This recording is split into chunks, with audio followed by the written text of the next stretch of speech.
सादर करीत आहोत बदकाचे अंडे. तर हे गुड प्रोटीन कंपनीचं बदकाचे अंडे आहे आणि डक एग, आणि त्याच्यातली काय काय आहे तर ह्याच्यात विटॅमिन B12 आहे, ओमेगा 3 फॅटी ऍसिड वगैरे आहे. आणि हा तो बदक ज्याचं अंड आपण काढून आणलेलं आहे. तर आतमधली झलक तुम्हाला छोटीशी मिळाली, पण मागे बघा इथे काय लिहिलंय, कोणत्या कोणत्या प्रकारची अंडी हे देतात ते लिहिलेलं आहे. मग व्हाईट एग, कडकनाथ एग, मग ब्राऊन शेल एग, मग क्वेल म्हणजे आपलं तित्राचं अंड, आणि मग हे बदकाचं अंड, म्हणून त्याच्या भोवती असं गोल केलाय त्यांनी. आणि मागल्या बाजूला अजून एक असं होल दिलाय, म्हणजे वेगळ्या त्या चित्राच्या मागच्या बाजूला, म्हणजे आतमध्ये काय आहे ते तुम्हाला कळेल. आता झलक मिळालेली आहे, पूर्ण पिक्चर थोड्या वेळात बघायला मिळेल तुम्हाला. हे 130 रुपयाचे 6 अंडी आहेत. तुम्हाला जर याची एक्सपायरी डेट अशी खूप मागची दिसत असेल तर नोट करा की हा व्हिडिओ मी खूप अगोदरच बनवला होता, फक्त आता अपलोड करते. आणि ही त्याची न्यूट्रिशनल इन्फॉर्मेशन म्हणजे प्रोटीन 5 ग्रॅम आणि कॅल्शियम 64 ग्रॅम्स आणि विटॅमिन B12 पण आहे, omega 3 fatty acid, vitamin D, cholesterol सगळं.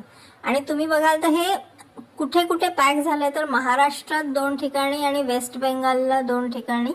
मला नाही वाटत हे वेस्ट बेंगालवरून आलं असेल, हे आपलं साधं महाराष्ट्रातूनच आलं असेल. ठीक आहे. तर आतमध्ये कसं आहे तर हे असं आहे, आतमध्ये 6 अंडी असतात, त्यातली एक मी ऑलरेडी काढून घेतलंय. याच्या खाली ना थोडंसं गवत पण टाकलंय त्यांनी, तुम्हाला दिसतंय का बघूया. आणि ही अशी थोडी मळलेली अंडी आहेत. आणि बघायला गेलं ना तर हे अंड कोंबडीच्या अंड्यासारखंच दिसतं. बघून अजिबात फरक कळत नाही की हे अंड बदकाचं अंड असेल. रिलायन्स स्मार्ट बाजारमधून घेतलेलं आहे मी. आणि आता मी पहिल्यांदा तर मी अगोदर त्याला उकडून खायचंच ठरवलंय. तर पाणी गरम झालेलं आहे आपलं. इथे आता त्याच्यात मी अलगद ते अंड असं सोडणार आहे. येस.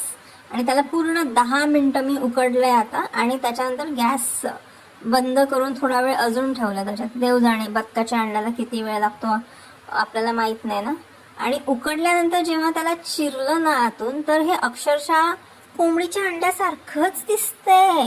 त्यात काहीच वेगळा फरक नाही. ह्याचा वास देखील अगदी तसाच आहे.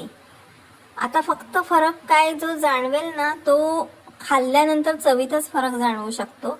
मी थोडंसं खाऊन पण बघितलंय हे, पण याला काही म्हणजे वेगळी चवच नाहीये. मला तर हे कोंबडीच्या अंड्यासारखंच लागेल. फक्त ह्याचा जो योक आहे ना, एग योक, तो फारच असा बटरी आणि मऊ आहे. बाकी मला काही फरक जाणवत नाही ह्याच्यात.